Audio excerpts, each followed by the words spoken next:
بیت الخلاء سے باہر نکلنے کی، وہ یہ ہے جب آپ قضائے حاجت کو مکمل کر کے باہر نکلیں گے تو آپ نے سب سے پہلے آپ نے اپنا دایاں پاؤں باہر رکھنا ہے۔ بیت الخلاء سے باہر آ کر آپ نے جملے کو پڑھنا ہے، اس دعا کو کہ غفرانک الحمدللہ الذی اذہب عنی العذا وعاف عنی۔ اب دیکھ لیجئے غفرانک، اس جملے کا یعنی کہ یہاں پڑھنے کا کیا مقصد ہے؟ اس جملے کا معنی ہے غفرانک، اے پروردگار میں آپ سے مغفرت اور بخشش کا طلبکار ہوں، میں آپ سے مغفرت اور بخشش کا سوال کرتا ہوں۔ دیکھ لیجئے انسان بیت الخلاء میں نکلتے وقت جب اس نے قضائے حاجت مکمل کی تو اس نے کوئی گناہ تو نہیں کیا، پھر اللہ تعالیٰ سے بخشش اور مغفرت کیوں سوال کرتا ہے؟ کہ بیت الخلاء میں بیٹھا تھا، وہ اس بیت الخلاء میں بیٹھنے کے بعد قضائے حاجت کو مکمل کرنے کے بعد وہ ہر عیب ہر برائی سے بچ چکا ہے، اس لیے وہ اللہ تعالیٰ سے اپنے بخشش اور مغفرت کا طلب کا سوال کرتا ہے کہ پروردگار اگر مجھ سے بیت الخلاء میں بیٹھے ہوئے قضائے حاجت کو مکمل کرتے ہوئے اگر کوئی مجھ سے کوئی غلطی ہو گئی ہے تو پروردگار اس غلطی کے لیے میں آپ سے مغفرت بھی مانگتا ہوں اور میری بخشش بھی کر دیجئے۔ اس کے بعد اگلا جملہ سنیے جو دعا کا ہے، وہ یہ ہے الحمدللہ الذی، پہلے تو ہم پڑھیں گے نا غفرانک الحمدللہ الذی اذہب عنی العذا وعاف عنی، اور اس کا مفہوم یہ ہے الحمدللہ الذی، اس کا مفہوم یہ ہے کہ اس رب کا شکر ہے، تمام تعریفیں اس رب کے لیے ہیں، اذہب عنی العذا، یعنی کہ جو میرے جسم کے اندر تکلیف دہ اعضاء تھے، تکلیف دینے والے اعضاء، گندگی تھی، اس کو رب نے اللہ نے مجھ سے میرے جسم سے میری گندگی کو دور کر دیا،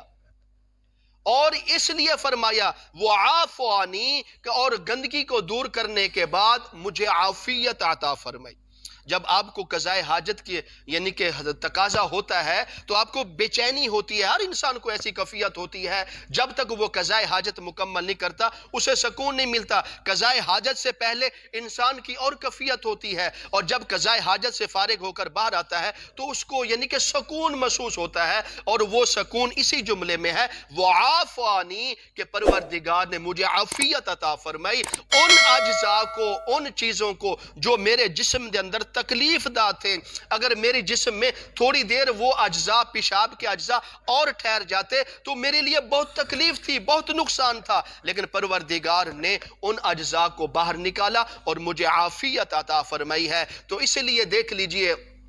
ایک بزرگ کا قول ہے، کسی بزرگ کو، کسی بادشاہ کو بہت بڑی پیاس ستائی، اس کو پینے کے لیے پانی کا قطرہ نہ ملا،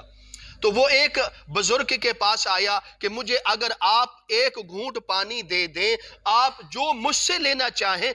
وہ مجھ سے لے لیں۔ تو اس بزرگ نے کہا کہ اگر آپ کو پانی بھی چاہیے تو ایک گھونٹ کے پانی کی قیمت پوری دنیا کی آدھی سلطنت ہے۔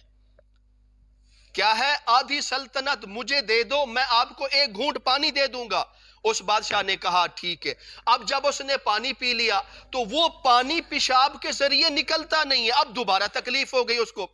پہلے شدت کی پیاس تھی، پانی مل جائے تو پانی کا قطرہ ملا، پانی کا گھونٹ ملا، آدھی سلطنت چلی گئی۔ اب اس پانی کو باہر نکالنے کے لیے اب تکلیف ہو رہی ہے، اب وہ یہ کہہ رہا ہے اگر کوئی مجھ سے یہ میری تکلیف کو دور کر دے، میرا علاج کر دے، یہ پیشاب باہر آ جائے تو میں اپنی دوسری آدھی سلطنت اس کو دے دوں گا۔